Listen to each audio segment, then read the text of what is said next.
l'actualité économique en compagnie de Lionel Friedfeld. Bonsoir. Bonsoir Daniel. Et l'actu du jour, ce sont ces rumeurs de rachat d'Alstom par la General Electric.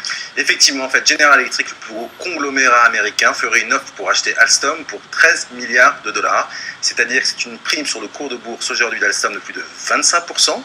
Et l'actionnaire majoritaire d'Alstom, qui est Bouygues, qui avait racheté la participation de l'État en 2006, donc il détient 29% du capital, vient de donner son autorisation pour faire ce deal.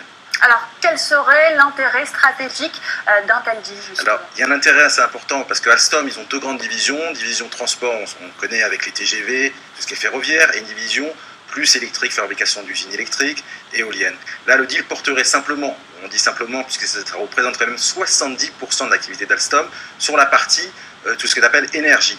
Donc elle exclurait le transport.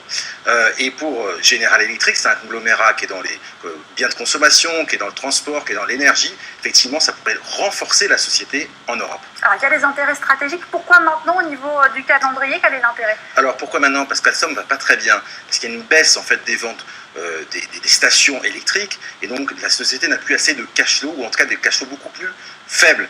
Et General Electric a une market capitalisation, une capitalisation boursière, une valorisation boursière de plus de 256 milliards de dollars. Donc ils ont beaucoup d'argent pour acheter Alstom. Et surtout, General Electric, c'est une société intelligente qui a déjà fait des partenariats avec des grands groupes français. On se souvient, il y a plus de 40 ans, ils ont signé un contrat avec aujourd'hui ce qu'on appelle Safran, le leader dans l'aéronautique. Ils ont déjà fait des partenariats avec des grands groupes français. On se souvient, il y a plus de 40 ans, ils ont signé un contrat avec aujourd'hui ce qu'on appelle Safran, le leader dans l'aéronautique français.